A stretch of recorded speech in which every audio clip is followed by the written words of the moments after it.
Hari ini Presiden Joko Widodo akan mengunjungi warga korban letusan Gunung Sinabung di Kabupaten Karo, Sumatera Utara.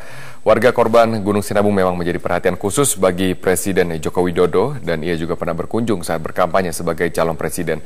Kita bergabung bersama rekan kami Raka Susanto langsung dari Kabupaten Karo, Sumatera Utara. Raka, kira-kira apa yang akan disampaikan dari para pengungsi yang nanti akan langsung bertemu dengan Presiden?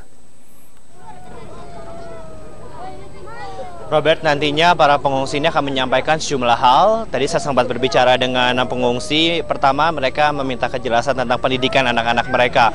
Memang sebenarnya pendidikan untuk SD dan SMP ini sudah digratiskan, namun untuk SMA dan kuliah mereka masih memerlukan dana untuk membiayai anak mereka menempuh pendidikan. Selain itu juga tadi saya sempat berbicara dengan sejumlah warga. Ternyata bantuan untuk tingkat SMA dan SMP ini hanya diberikan bagi para pengungsi yang tinggal atau bersekolah di sekolah negeri, namun bagi para pengungsi yang bersekolah di madrasah ataupun juga di sekolah Kristen ini tidak mendapatkan bantuan sama sekali. Sekaligus juga yang mereka pertanyakan mengenai tempat tinggal mereka. Mereka sudah mengungsi selama 1 tahun dan tinggal di pengungsian selama 1 tahun. Tidur hanya beralaskan tikar saja. Ini juga menjadi salah satu masalah yang mungkin saja mengganggu kesehatan mereka, utamanya dikarenakan Kabupaten Karo, Sumatera Utara ini kondisinya cukup dingin, dikarenakan ini adalah wilayah pegunungan, sehingga mereka mengharapkan adanya kejelasan terkait dengan tempat tinggal mereka, sekaligus juga lahan pertanian mereka, dikarenakan sebenarnya mereka ini adalah petani dan para petani ini sendiri sudah kehilangan lahan mereka semenjak erupsi Gunung Sinabung, utamanya adalah para petani yang biasa bercocok tanam dalam radius 2 sampai dengan 5 km dari Gunung Sinabung, sehingga mereka juga mengharapkan adanya kejelasan mengenai mata pencaharian mereka. Meskipun ada juga sebagian petani yang menjual buah-buahan ataupun juga mereka berwirausaha dengan menjadi penjahit dan lain sebagainya, kini mereka kehilangan kios mereka ataupun lapak-lapak mereka, dikarenakan kondisi lapak mereka yang berada di pasar di dekat desa mereka saat ini sudah tidak ada lagi dikarenakan ditutup oleh Abu Sinabung.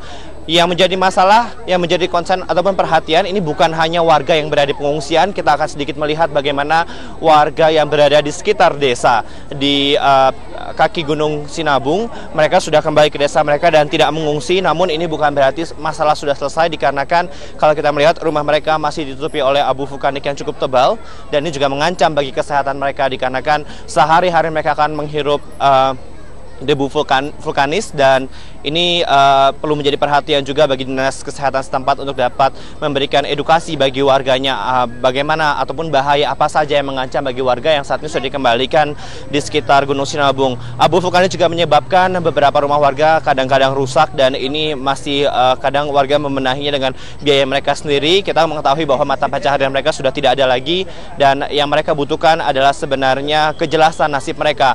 Dulu sempat ada wacana untuk merelokasi warga ke tempat yang lebih aman, namun nyatanya wacana relokasi ini sudah hampir 1 tahun bergulir dan tidak ada kejelasan sama sekali. Mereka juga sempat dijanjikan oleh Presiden Susilo Bambang Yudhoyono yang waktu itu masih menjabat sebagai Presiden ke-6 Republik Indonesia. Waktu Susilo Bambang Yudhoyono datang kemari, SBY sempat berbicara kepada warga untuk memberikan kejelasan tentang mata pencaharian mereka, namun nyatanya sampai saat ini masih ada warga yang masih bingung dengan mata pencaharian mereka. Ditambah lagi untuk sehari-hari saja mereka harus contohnya mengeluarkan uang untuk jajan anaknya, ataupun juga mereka harus membiayai pendidikan anaknya yang tidak mendapatkan bantuan dari pemerintah. Ini adalah masalah-masalah yang laten dan juga krusial, namun belum dapat diatasi oleh pemerintah. Tadi juga saya sempat berbicara dengan warga. Ada warga yang menyatakan mengenai bantuan, Robert, mereka ini tidak mendapatkan bantuan cukup baik. Mereka mengatakan sejak bulan Ramadan atau setelah Lebaran ini bantuan sempat terhenti, dan bantuan baru ada lagi 2 minggu terakhir sebelum Jokowi datang ke Kabupaten Karo, Sumatera Utara. Terkadang memang pada hari Minggu ada juga warga dari beberapa gereja yang datang untuk memberikan penghiburan ataupun bantuan, namun ini jumlahnya tidak signifikan. Masalah-masalah seperti ini adalah masalah yang warga pertanyakan. Mereka tidak bisa terus-menerus menunggu bantuan dari pemerintah, namun mereka ingin mereka dapat lebih mandiri untuk dapat bekerja. Robert. Baik, Raka Susanto, itulah aspirasi dari masyarakat yang akan disampaikan mengenai bagaimana mengembalikan kehidupan mereka, baik secara ekonomi dan juga kemasyarakatan. Terima kasih atas informasi Anda, kami tunggu terus kedatangan Presiden di sana.